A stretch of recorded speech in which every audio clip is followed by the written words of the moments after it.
Hello everyone, welcome back in Science Classes by SM. Me SM going to continue with the chapter that is chapter 1 some basic concepts of chemistry. This is the chapter of class 11th chemistry book and today we are going to cover Avogadro's hypothesis. So please don't forget to like, share and subscribe. और अगर आप ये video पहली बार देख रहे हैं, आपने इसकी पहले की वीडियोस नहीं देखी हैं इस चैप्टर की, तो प्लीज़ उनको देखिए क्योंकि आप चैप्टर अगर बीच से पढ़ेंगे तो आपको नहीं समझ आएगा। तो पहले की वीडियोस भी देखिए एंड अगर आपको वीडियोस अच्छी लगे तो please subscribe my channel and also like it. So let's start guys. So what is Avogadro's hypothesis?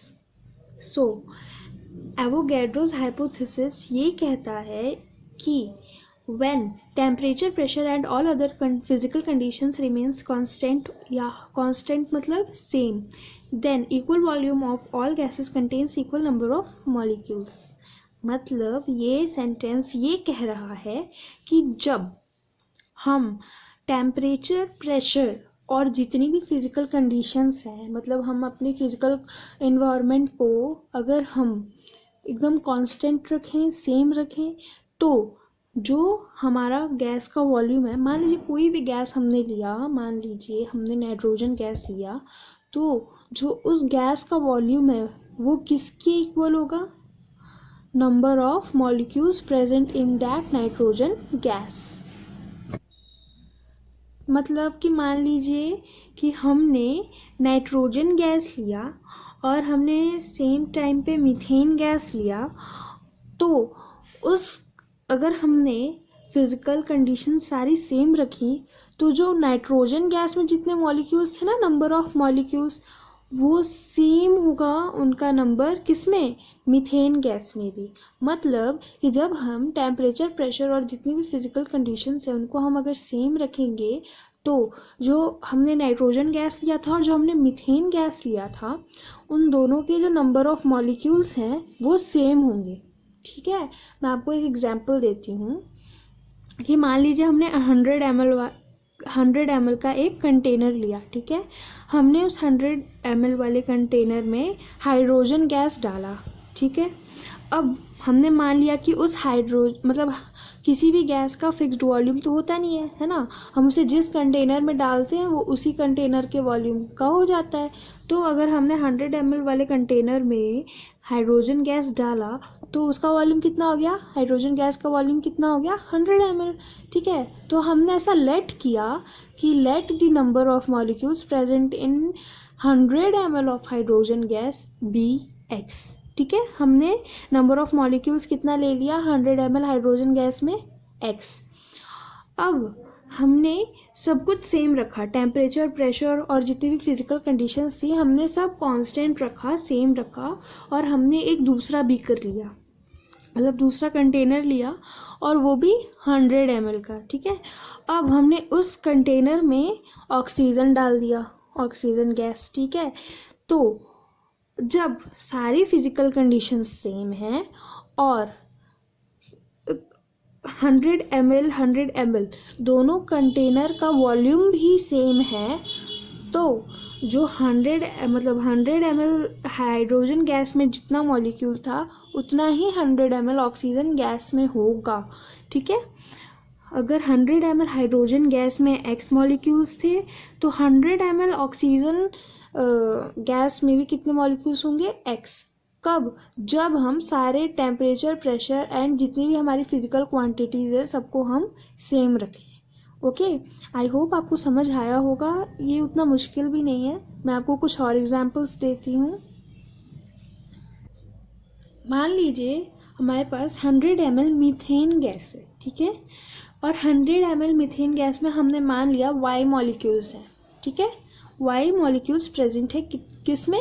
100 ml methane gas में। ठीक है, अब जब हमने सब कुछ सेम रखा, भले वो टेम्परेचर हो, प्रेशर हो या कोई भी फिजिकल कंडीशन हो, हमने सब सेम रखा, तो 100 ml कार्बन डाइऑक्साइड गैस में भी कितने मॉलिक्यूल्स होंगे? y।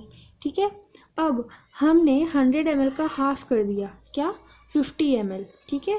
तो 50 ml CO2 गैस में कितने मॉलिक्यूल्स होंगे? ऑब्वियसली हमने वॉल्यूम हाफ किया तो नंबर ऑफ मॉलिक्यूल्स भी हाफ हो जाएंगे, ठीक है। तो half of Y molecules, okay. अब मान लीजिए हमारे पास 100 ml नाइट्रोजन गैस है, ओके। तो मैंने आपको बताया था ना कि जब फिजिकल कंडीशंस सारी सेम हो तो नंबर ऑफ मॉलिक्यूल सेम रहते हैं, ठीक है। तो मान लीजिए 100 ml मीथेन गैस में अगर Y मॉलिक्यूल्स थे तो 100 ml कार्बन डाइऑक्साइड गैस में भी Y मॉलिक्यूल्स होंगे और 100 ml नाइट्रोजन गैस में भी Y मॉलिक्यूल्स होंगे, ओके। अब हम देखते हैं कि हमने 100 ml का ट्वाइस कर दिया, ठीक है, 200 ml हो गया, ये 2 गुना कर दिया हमने वॉल्यूम किसका? नाइट्रोजन गैस का। तो नंबर ऑफ मॉलिक्यूल्स भी 2 गुना हो जाएगा, ट्वाइस हो जाएगा। तो ट्वाइस ऑफ Y मॉलिक्यूल्स किस में प्रेजेंट है? 200 ml ऑफ नाइट्रोजन गैस में, ठीक है। अब जो एवोगैड्रोस हाइपोथेसिस था, मतलब जो ये सेंटेंस है, इसको हम एक और तरीके से लिख सकते हैं, क्या?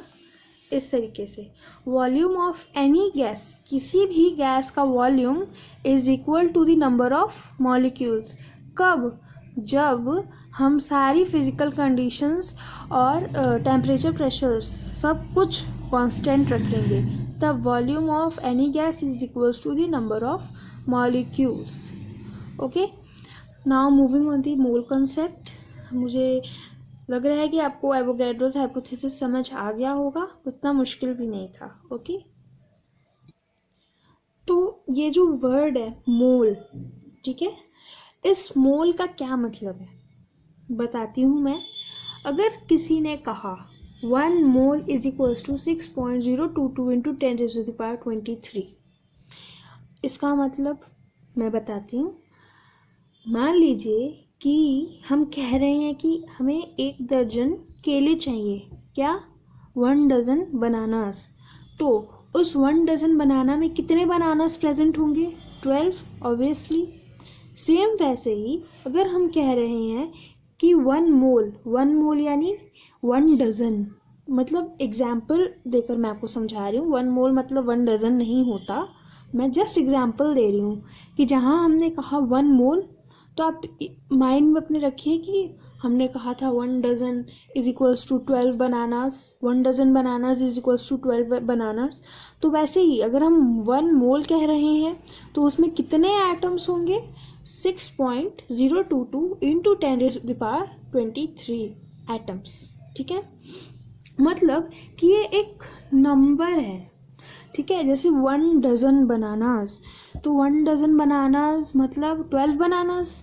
तो ऐसे ही 1 मोल एटम्स मतलब 6.022 इंटू 10⁻23 एटम्स, ठीक है। इस नंबर को, जो ये सिर्फ एक नंबर, ये जो नंबर दिख रहा है ना आपको, इसको हम एवोगैड्रो नंबर भी कहते हैं, ठीक है। और इसका जो साइन होता है, मतलब इसको हम रिप्रेजेंट करते हैं Na से, ठीक है। और हम अगर कह रहे हैं कि 1 मोल एटम्स इज इक्वल्स टू कितने एटम्स? तो 6.022 इंटू 10⁻23 एटम्स, ठीक है। जस्ट फॉर एग्जाम्पल मैं आपको बताती हूँ कि अगर हमने कहा 1 मोल बुक, तो कितने बुक्स होंगे 1 मोल में? 6.022 इंटू 10⁻23 बुक्स। हम बुक, पेन, साइकिल और किसी भी चीज़ को मोल में नहीं लेते हैं, मोल सिर्फ केमिस्ट्री में होता है। मैंने सिर्फ आपको ये एग्जाम्पल देने के लिए बता रही हूँ मैं, ठीक है। तो अगर हमने कहा 1 मोल बुक्स, तो कितने बुक्स होंगे 1 मोल में? 6.022 इंटू 10⁻23 बुक्स। अगर हमने कहा 1 मोल पेन्स, तो कितने पेन्स होंगे 1 मोल में? 6.022 इंटू 10⁻23 पेन्स, ठीक है। अगर हमने कहा 1 मोल साइकिल्स, तो 1 मोल में कितने साइकिल्स होंगे? 6.022 इंटू 10⁻23 साइकिल्स, ठीक है। अब बुक, पेन, साइकिल को रिप्लेस करके आप यहाँ एटम लगा दीजिए, तो 1 मोल एटम मतलब कितने एटम्स होंगे 1 मोल में? 6.022 इंटू 10⁻23 एटम्स। और इस पूरे नंबर को हम क्या कहते हैं? एवोगैड्रो नंबर, ठीक है। अब मान लीजिए हमने एक कार्बन एटम लिया, ठीक है, मान लो हमने कार्बन एटम लिया। अब कार्बन एटम में 6 प्रोटॉन होते हैं, 6 न्यूट्रॉन होते हैं और 6 ही इलेक्ट्रॉन होते हैं, ठीक है। अब मास ऑफ प्रोटॉन कितना होता है? 1.67 इंटू 10⁻⁻24 ग्राम, ठीक है। और मास ऑफ जो न्यूट्रॉन होता है ना, वो भी प्रोटॉन के सेम होता है, ठीक है। Mass of neutron is same as mass of proton, क्या? 1.67 इंटू 10⁻⁻24 ग्राम, ठीक है। ये दोनों सेम होते हैं। Mass of proton is equal to mass of neutron, ठीक है। अब मास ऑफ इलेक्ट्रॉन कितना होता है? 9.1 इंटू 10⁻⁻27 ग्राम। आप देख रहे हैं कि कितना कम होता है न्यूट्रॉन का, इलेक्ट्रॉन का मास कितना कम होता है। तो इसीलिए हम किसी भी एटम का मास फाइंड करने के लिए इलेक्ट्रॉन को कंसीडर नहीं करते हैं, हम सिर्फ प्रोटॉन और न्यूट्रॉन के मास से ही एटम का मास निकालते हैं, ठीक है। इलेक्ट्रॉन का मास बहुत ही छोटा होता है, कि इतना छोटा होता है कि मतलब मास ऑफ इलेक्ट्रॉन जो होता है वो 1/1837 टाइम्स छोटा होता है किसके? मास ऑफ प्रोटॉन के, ठीक है। तो आप समझ रहे हैं कितना छोटा है मास ऑफ इलेक्ट्रॉन। और जो ये नंबर है ना, जैसे हमने ये वाला नंबर बोला था ना कि 6.022 इंटू 10⁻23, इस पूरे नंबर को हम क्या कहते हैं? एवोगैड्रो नंबर, ठीक है। तो ऐसे ही ये जो नंबर है ना प्रोटॉन या न्यूट्रॉन के मास का जो ये जो नंबर होता है, ये 1.67 इंटू 10⁻⁻24 ग्राम, इसको हम क्या कहते हैं? AMU। AMU का मतलब एटॉमिक मास यूनिट, ठीक है। तो 1.67 into 10⁻⁻24 gram is equals to 1 AMU, ठीक है। अब अगर हमें मास निकालना है कार्बन के एक एटम का, तो हम कैसे निकालेंगे? आइए देखते हैं। तो हमारा मास ऑफ 1 एटम ऑफ कार्बन, मतलब हमारे कार्बन के एक एटम का मास कितना होगा? मैंने आपको बताया था ना पीछे कि कार्बन में कितने प्रोटॉन और कितने इलेक्ट्रॉन और कितने न्यूट्रॉन प्रेजेंट होते हैं? 6 ही प्रोटॉन होते हैं, 6 ही न्यूट्रॉन होते हैं और 6 ही इलेक्ट्रॉन होते हैं, ठीक है। तो मास ऑफ 1 प्रोटॉन, ठीक है, इनटू में कितने प्रोटॉन प्रेजेंट होते हैं? 6, तो इनटू में 6 प्लस मास ऑफ 1 न्यूट्रॉन, और न्यूट्रॉन कितने प्रेजेंट होते हैं कार्बन एटम में? 6, तो इनटू में 6, ठीक है। तो 6 इंटू 6 12, 6 प्लस 6 12, ठीक है। इनटू में mass of proton is equals to mass of neutron होता है ना, दोनों का मास सेम होता है। और क्या होता है मास? 1.67 इंटू 10⁻⁻24 ग्राम, ठीक है। और इस पूरे नंबर को हम क्या कहते हैं? मैंने आपको बताया था एटॉमिक मास यूनिट, ठीक है। तो हम ये पूरा नंबर लिखने के बजाय हम सिर्फ AMU भी लिख सकते हैं। तो 12 इंटू AMU, ठीक है, 12 इंटू AMU, तो कितने हो गए हमारे पास? 12 AMU। तो मास ऑफ 1 कार्बन एटम कितना हो गया? 12 AMU, ठीक है। अब 1 AMU क्या होगा? 1/12 of mass of carbon atom, ठीक है। 1/12 होगा किसका? मास ऑफ कार्बन एटम का। या फिर 1 AMU is equals to 1.67 into 10⁻⁻24 gram, ठीक है। आई होप आपको समझ आ गया होगा। अब हमने अभी तक सिर्फ एक कार्बन एटम का मास निकाला था, ठीक है। अब हमें निकालना है 6.022 इंटू 10⁻23 एटम ऑफ कार्बन का मास, ठीक है। हमें इतने कार्बन एटम का मास निकालना है। तो मैंने बताया था ना कि इतना एटम यानी 1 मोल ऑफ कार्बन एटम, ठीक है। तो हमें क्वेश्चन ऐसे घुमा के दिया हुआ है कि हमें 6.022 इंटू 10⁻23 एटम ऑफ कार्बन का मास निकालना है। तो ये किसके इक्वल होता है? 1 मोल ऑफ कार्बन एटम। तो हमें इनडायरेक्टली क्या निकालना है? हमें 1 मोल ऑफ कार्बन एटम का मास निकालना है, ठीक है। तो क्या होगा? मास ऑफ 1 कार्बन एटम, ठीक है, मतलब कि mass of one carbon atom हमने ऊपर निकाला था ना 12 AMU, हमने यहाँ ऊपर निकाला था ना 12 AMU यहाँ पर, है ना। तो mass of one carbon atom into में नंबर ऑफ एटम जो हमें क्वेश्चन में गिवन है, क्या गिवन है हमें, इतना, ठीक है। ये हमें नंबर ऑफ एटम्स गिवन है ना जिनका मास निकालना है, तो 6.022 इंटू 10⁻23 एटम, ठीक है। तो mass of one carbon atom तो कितना हो गया 12 AMU इनटू में नंबर ऑफ एटम जो हमें क्वेश्चन में गिवन है, क्या गिवन है 6.022 इंटू 10⁻23 एटम्स, ठीक है। अब इनको हम मल्टीप्लाई करेंगे तो 12 इंटू और इसको मल्टीप्लाई करेंगे ना तो कुछ लगभग 1 के इक्वल आएगा, ठीक है, 1 पॉइंट समथिंग। तो 12 से मल्टीप्लाई करेंगे हमें इसको उसको तो 12 पॉइंट समथिंग आएगा, जिसको हम मिला जुला के 12 ग्राम ले लेते हैं, ठीक है। तो mass of 1 mole of carbon atom मतलब mass of 6.022 into 10⁻23 atoms of carbon, ठीक है। तो कितना आ गया 12 ग्राम, ठीक है। Therefore, mass of 6.022 into 10⁻23 atom of carbon मतलब कि 1 मोल कार्बन एटम का मास कितना आएगा 12 ग्राम, ठीक है। और एक मतलब कि चाहे आप ये बोल लो चाहे आप ये बोल लो, बात सेम है, ठीक है। 6.022 इंटू 10⁻23 एटम का मास निकालो, चाहे 1 मोल ऑफ कार्बन एटम का मास निकालो, 12 ग्राम ही आएगा, क्योंकि ये दोनों बात सेम है। हमें घुमा फिरा के क्वेश्चन में दे सकते हैं कंफ्यूज करने के लिए, लेकिन हमें तो पता है कि 1 mole is equals to 6.022 into 10⁻23 atoms होते हैं, ठीक है। आपको ये बात याद करनी होगी। सेम हम दूसरा एग्जाम्पल ले लेते हैं। पहले हमने कार्बन एटम लिया था, अब हमने ऑक्सीजन एटम ले लिया, ठीक है। तो ऑक्सीजन एटम में कितने प्रोटॉन होते हैं 8, कितने न्यूट्रॉन होते हैं 8 और कितने इलेक्ट्रॉन होते हैं 8, ठीक है। कार्बन में 6 होते थे और ऑक्सीजन में 8 होते हैं, ठीक है। अब एटॉमिक मास मतलब मास ऑफ 1 कार्बन एटम, ठीक है। एटॉमिक मास का मतलब होता है मास ऑफ 1 एटम, ठीक है।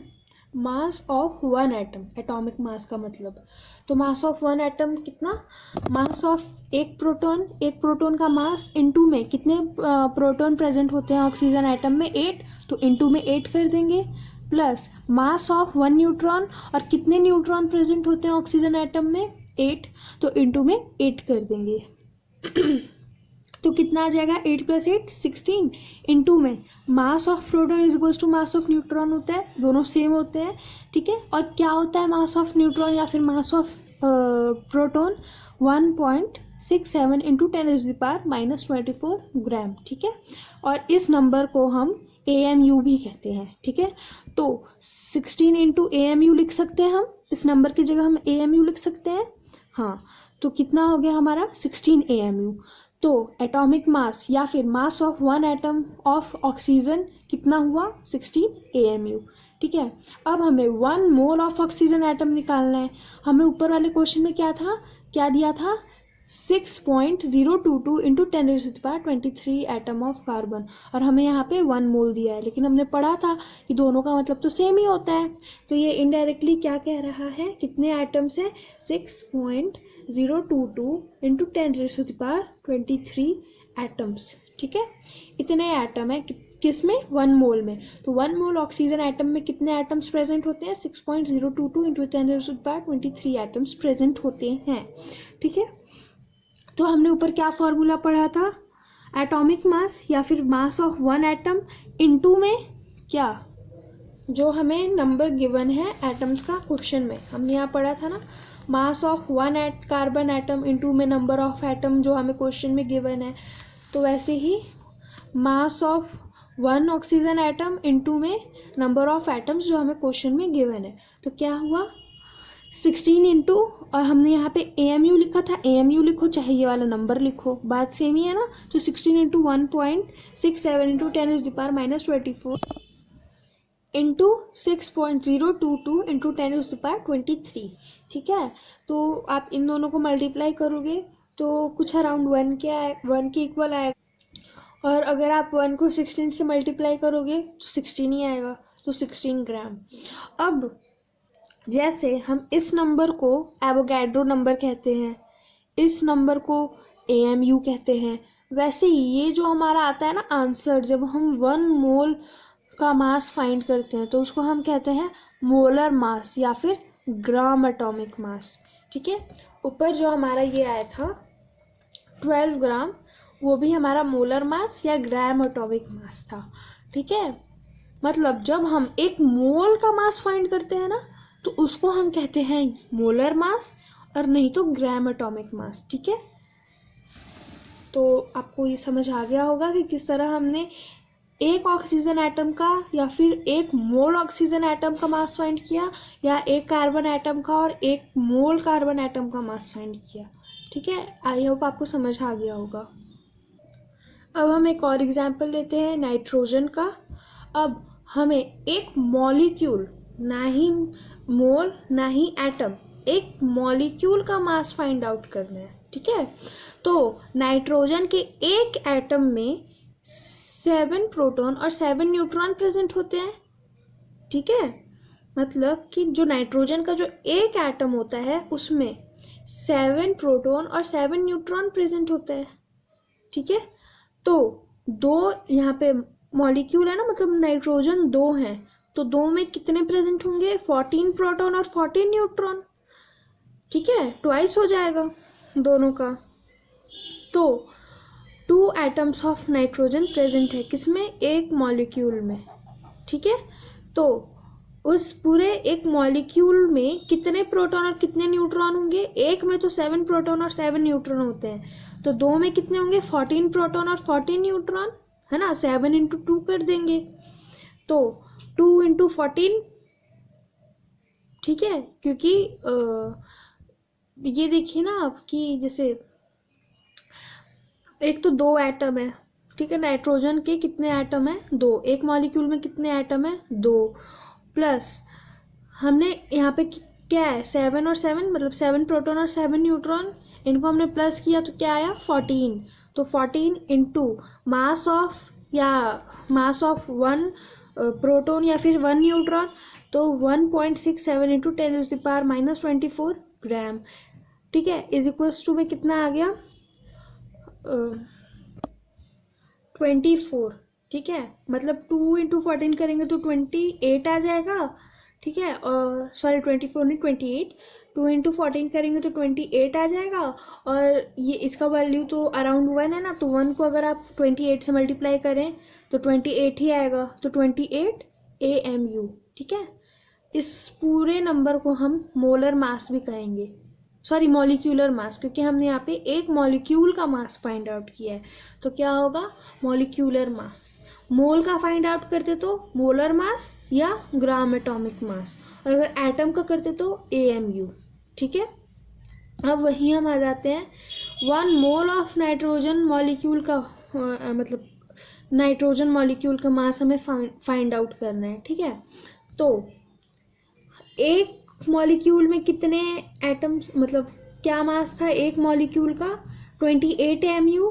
ठीक है, इनटू में जो मास ऑफ प्रोटॉन या फिर मास ऑफ न्यूट्रॉन होगा 1.67 इंटू 10⁻⁻24 ग्राम, इनटू में अब यहाँ पे 1 मोल है ना, तो 1 मोल की वैल्यू कितनी होती है?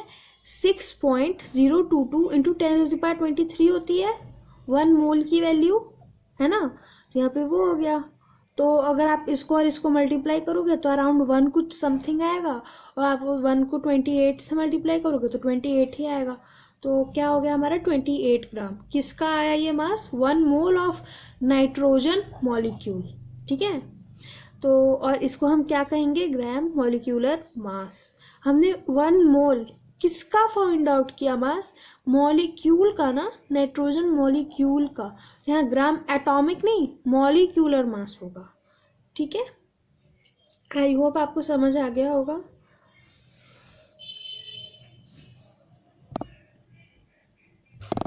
वैसे ही अगर हमने ऑक्सीजन मॉलिक्यूल ले लिया, अभी हमने ऑक्सीजन एटम का फाइंड किया था, ठीक है, अब हमने ऑक्सीजन मॉलिक्यूल ले लिया, तो एक मॉलिक्यूल का मास कितना होगा, 2 इंटू 16, क्यों, क्योंकि यहाँ पे 8 है, 8 प्रोटॉन और 8 न्यूट्रॉन है, तो 8 + 8 16, तो 2 इंटू, और दो एटम्स प्रेजेंट है एक मॉलिक्यूल में, इसलिए 2, तो 2 into 16 into mass of proton या फिर मास ऑफ न्यूट्रॉन, तो 1.67 इंटू 10⁻⁻24, तो कितना आ गया, 2 इंटू 16 32, और ये कुछ ये 1, मतलब इसका वैल्यू 1 है ना, तो इसको आप मल्टीप्लाई करोगे तो अराउंड मतलब सेम ही आएगा, तो 32 AMU।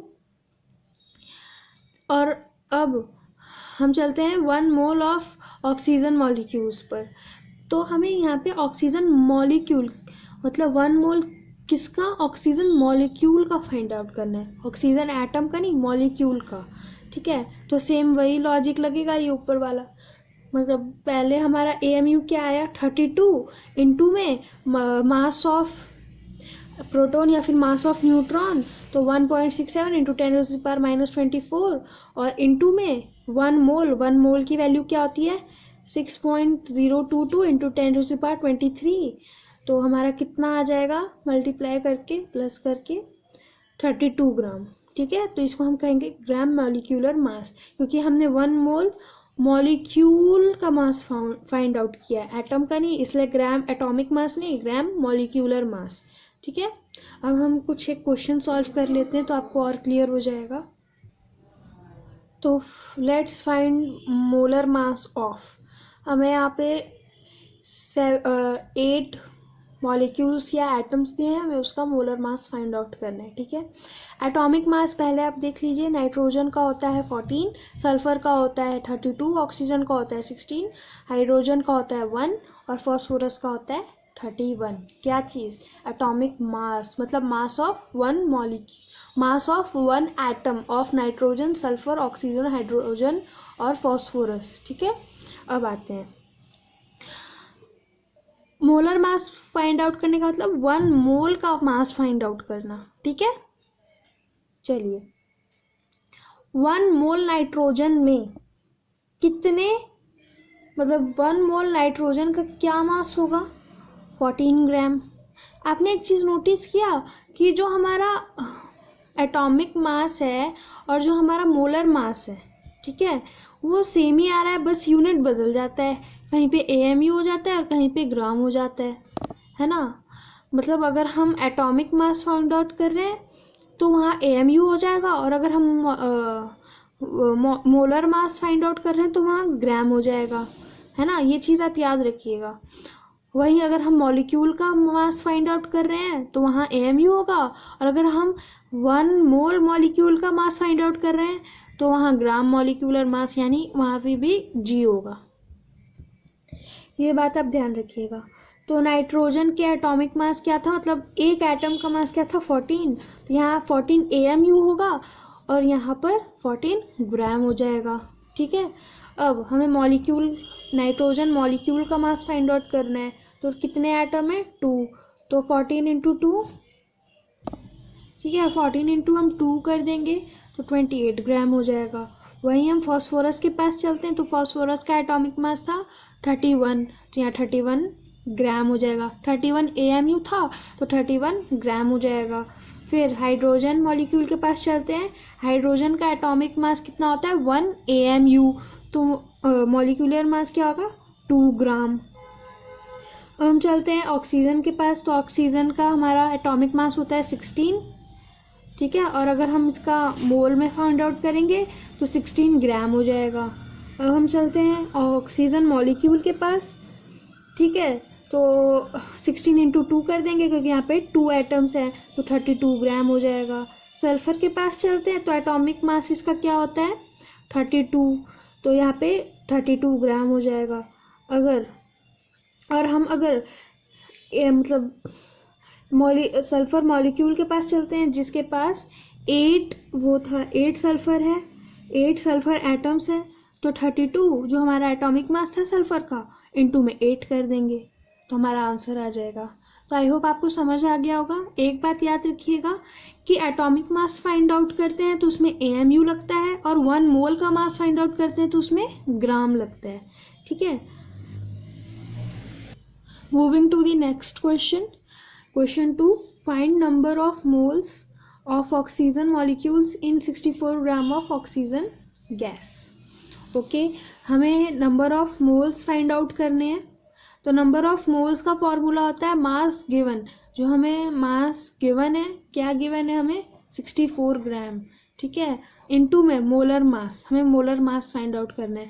तो अभी हमने ऊपर फाइंड आउट किया था ना यहाँ पर कि O2 का मोलर मास क्या होता है 32 ग्राम।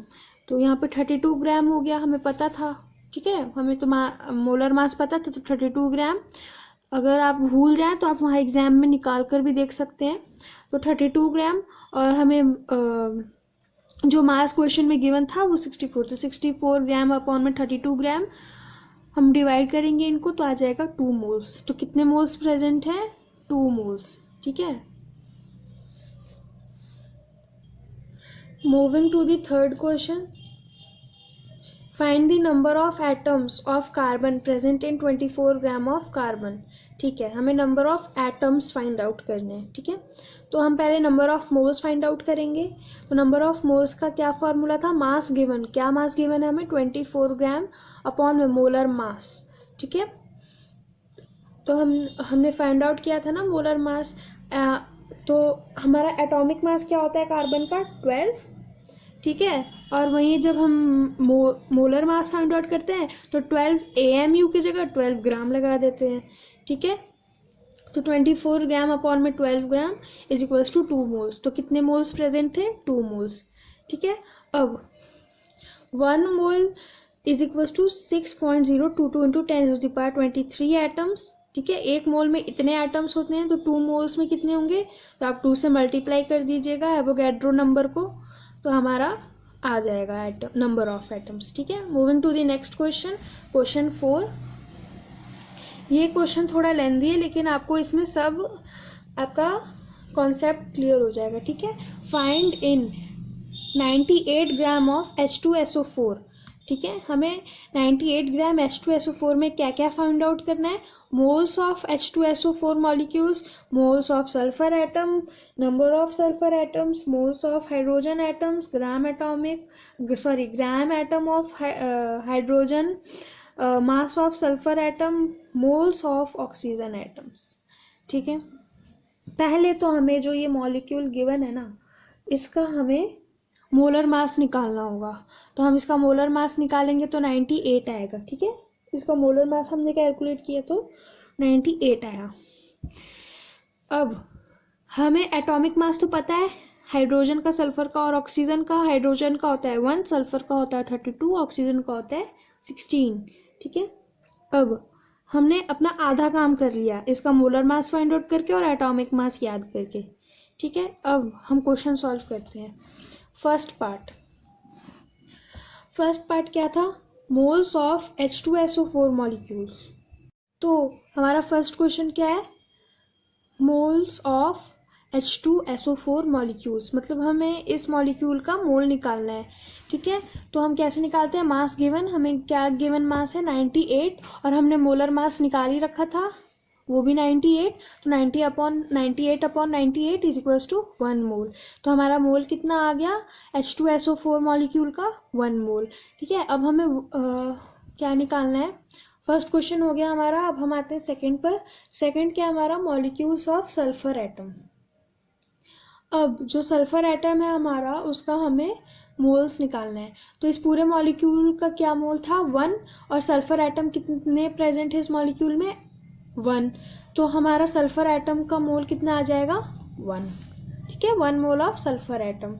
अब हम आते हैं थर्ड क्वेश्चन पे, नंबर ऑफ सल्फर एटम्स। अब हमें सल्फर एटम का नंबर निकालना है इस मॉलिक्यूल में से। तो ये कितना था, मतलब कितना मोल था ये मॉलिक्यूल H2SO4, 1 मोल था। तो 1 मोल में कितने एटम्स होते हैं, एवोगैड्रो नंबर मैंने आपको बताया था 6.022 इंटू 10⁻23 एटम्स। ठीक है, फोर्थ क्वेश्चन पे चलते हैं। Moles of hydrogen atom. तो यहाँ पे कितने हाइड्रोजन प्रेजेंट हैं? 2। ठीक है, तो और ये मोल कितना था, ये पूरा मॉलिक्यूल 1 मोल, और हम इस पूरे मॉलिक्यूल में कितने हाइड्रोजन प्रेजेंट हैं? 2।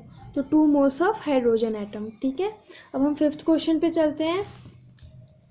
फिफ्थ क्वेश्चन क्या था हमारा? Gram atom of hydrogen. Gram atom और कुछ नहीं, आपको बस कंफ्यूज करने के लिए दे रखा है। ग्राम एटम का मतलब होता है मोल। ठीक है, तो हमें हाइड्रोजन का मोल निकालना है। कितना होगा ये? नंबर ऑफ मोल्स ऑफ किसका? हाइड्रोजन का। ठीक है, ग्राम एटम का मतलब मोल ही होता है। तो mole of hydrogen is equals to 2 moles. हमने ऊपर भी अभी यही निकाला था। अब हम चलते हैं नेक्स्ट क्वेश्चन की तरफ। Mass of sulphur atom. तो हमें सल्फर एटम का मास निकालना है। तो number of moles is equals to mass given upon molar mass. हमें कोई मास नहीं गिवन है सल्फर का, और हमने मोलर मास निकाला था तो 32 था वो। तो हमने मास, जो हमें मास गिवन होता है उसको हमने एक्सलेट कर लिया। तो x upon 32 is equals to x is equals to 32 gram. ठीक है, अब हमें मोल्स ऑफ ऑक्सीजन एटम निकालना है। तो इस पूरे मॉलिक्यूल में 4 ऑक्सीजन एटम है, 4। ठीक है, तो 4 moles of oxygen atom. I hope आपको क्लियर होगा। अब fifth question, find mass of hydrogen atoms present in 32 gram of methane. Methane का मतलब CH4। ठीक है, तो नंबर ऑफ मोल्स निकालना है हमें मीथेन में। तो क्या फॉर्मूला था? Mass given. हमें कितना मास गिवन है? 32 ग्राम, और मोलर मास कार्बन का होता है, मतलब हमने मोलर मास निकाला किसका?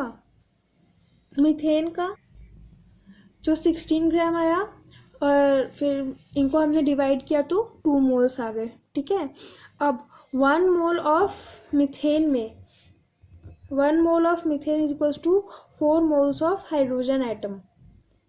मतलब कि क्योंकि CH4 यानी मीथेन में कितने हाइड्रोजन प्रेजेंट है? 4। ठीक है, तो 1 मोल मीथेन में अगर 4 मोल हाइड्रोजन एटम हैं तो 2 मोल ऑफ मीथेन में कितने हाइड्रोजन एटम होंगे? 8। ठीक है, 8 होंगे, सॉरी। और क्या कहते हैं कि हमें अब मास निकालना है हाइड्रोजन का। हमें क्वेश्चन में मास निकालने का गिवन था। तो mass of hydrogen in 1 mole of CH4, तो number of moles is equals to में मास जो हमें गिवन है अपॉन में मोलर मास। तो नंबर ऑफ मोल्स कितने थे? 4 इज इक्वल्स टू में हमें कोई भी मास गिवन नहीं था तो x लेट कर लिया, और हाइड्रोजन का मोलर मास कितना होता है? 1। तो x इज इक्वल्स टू 4 ग्राम। अब 2 मोल्स ऑफ CH4 में यानी 2 मोल्स ऑफ मीथेन में कितने मतलब हाइड्रोजन का मास क्या होगा? तो mass of hydrogen in 2 moles of methane that is number of moles upon में मास गिवन अपॉन में मोलर मास। तो नंबर ऑफ मोल्स क्या है हमारा? 4 इंटू 2, क्योंकि 2 मोल्स है मीथेन के, तो क्या आ गया? 8। और हमें मास कोई गिवन नहीं था तो हमने x लेट कर लिया अपॉन में मोलर मास कितना होता है हाइड्रोजन का? 1। तो x इज इक्वल्स टू 8 ग्राम हमारा आंसर आ गया। अब आपको एक बात और याद रखनी है कि कोई भी आइडियल गैस हो, ठीक है, कोई भी आइडियल गैस हो STP पर, वो कितना वॉल्यूम ऑक्यूपाई करेगा? 22.4 लीटर्स। ठीक है, STP का मतलब होता है जब टेम्परेचर हमारा 273 केल्विन हो, प्रेशर हमारा 1 atm हो, जिसको हम 760 mm ऑफ Hg भी कहते हैं। ठीक है, मतलब हम इसको मोलर वॉल्यूम भी कहते हैं। अभी तक हम मोलर मास पढ़ रहे थे, अब हम मोलर वॉल्यूम पढ़ेंगे। मोलर वॉल्यूम कितना होता है हमारा? गिवन है 22.4 लीटर्स। ठीक है, जिसको हम 22.4 dm क्यूब भी लिखते हैं और 22400 ml भी लिखते हैं और 22400 सेंटीमीटर क्यूब भी लिखते हैं, क्योंकि 1 dm cube is equals to 1 litre और 1 centimetre cube is equals to 1 ml होता है। ठीक है, याद रखिएगा। सो हम एक क्वेश्चन सॉल्व कर लेते हैं तो आपको और भी क्लियर हो जाएगा। Find the volume occupied by 3 moles of CO2 at STP। तो हमें वॉल्यूम फाइंड करना है 3 मोल CO2 का। तो 1 मोल में कितने होते हैं, 1 मोल में 22.4 लीटर, तो 3 मोल में 3 इंटू 22.4 लीटर। ठीक है, number of moles is equals to volume given upon में मोलर वॉल्यूम। अभी तक हम क्या कर रहे थे, number of moles is equals to mass given upon में मोलर मास। तो अब यहाँ पे क्या हो गया, number of moles is equals to volume upon volume given, जो हमें क्वेश्चन में गिवन होगा, वॉल्यूम अपॉन में मोलर वॉल्यूम। ठीक है, एक क्वेश्चन और सॉल्व करते हैं।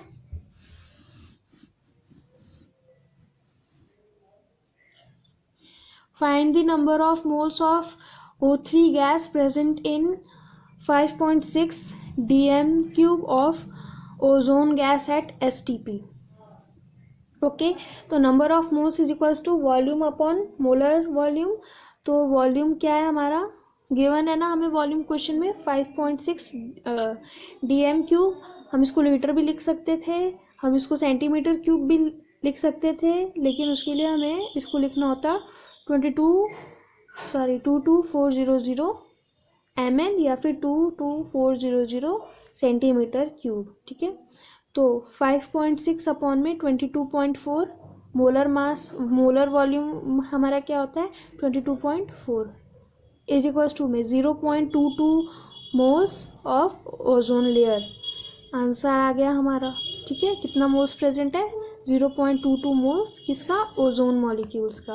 ओके, सो 9th क्वेश्चन है हमारा, find number of hydrogen atoms present in 11.2 litre of hydrogen gas. तो number of moles of hydrogen gas is equals to 11.2 litre. हमें जो वॉल्यूम गिवन था अपॉन में मोलर वॉल्यूम क्या होता है हमारा 22.4 लीटर। तो इनको हम डिवाइड करेंगे तो कितना आ जाएगा 0.5 moles of hydrogen gas. Hydrogen molecule मतलब 2 एटम्स। ठीक है, H2 मॉलिक्यूल मतलब 2 एटम्स। तो 1 mole of hydrogen atom is equals to 6.022 into 10⁻23 atoms of hydrogen. ठीक है, ये तो आपको पता ही था। Moving to the 10th question, find the volume of 8 gram of oxygen gas. तो number of moles is equals to mass upon molar mass, तो इज इक्वल्स टू 8/32। मास हमें गिवन था 8 और हमें मोलर मास पता है 32 ग्राम। तो ये क्या हो गया 0.25 मोल्स ऑफ ऑक्सीजन गैस। तो number of moles is equals to volume upon molar volume. तो नंबर ऑफ मोल्स हमने अभी निकाला है यहाँ पर, तो 0.25 इज इक्वल्स टू वॉल्यूम हमें गिवन नहीं है क्वेश्चन में, तो हमने एक्सलेट कर लिया, और मोलर वॉल्यूम हमें पता होता है कि 22.4 लीटर होता है। तो इट इम्प्लाइज कि x is equals to 22.4 litre into में 0.25। ठीक है, इज इक्वल्स टू में हम इनको मल्टीप्लाई करेंगे तो 5.6 लीटर आ जाएगा। Okay, so thank you for watching my video. I hope आपको सब कुछ समझ आया होगा जो भी मैंने आपको पढ़ाया। और अगर आपको कोई सजेशंस है, आप मुझे कुछ सजेस्ट करना चाहते हैं कि मेरी वीडियो कुछ इस तरीके से होनी चाहिए, या कुछ भी किसी भी चीज़ का डिफेक्ट है मेरी वीडियो में, कुछ भी मतलब गलत पढ़ा दिया मैंने या एनीथिंग एल्स, आप मुझे कमेंट सेक्शन में बता सकते हैं। और अगर आपको मेरी वीडियो पसंद आई हो तो प्लीज़ लाइक इट। हम बहुत मेहनत करते हैं आपको कि कोई भी चीज़ आपको अच्छे से इजीली समझ आ जाए। और तो प्लीज़ एक लाइक तो करिए, और प्लीज़ सब्सक्राइब माय चैनल, और बेल आइकन क्लिक करिएगा अगर आपको सारी नोटिफिकेशंस चाहिए हमारे चैनल की। तो so thank you guys and bye bye.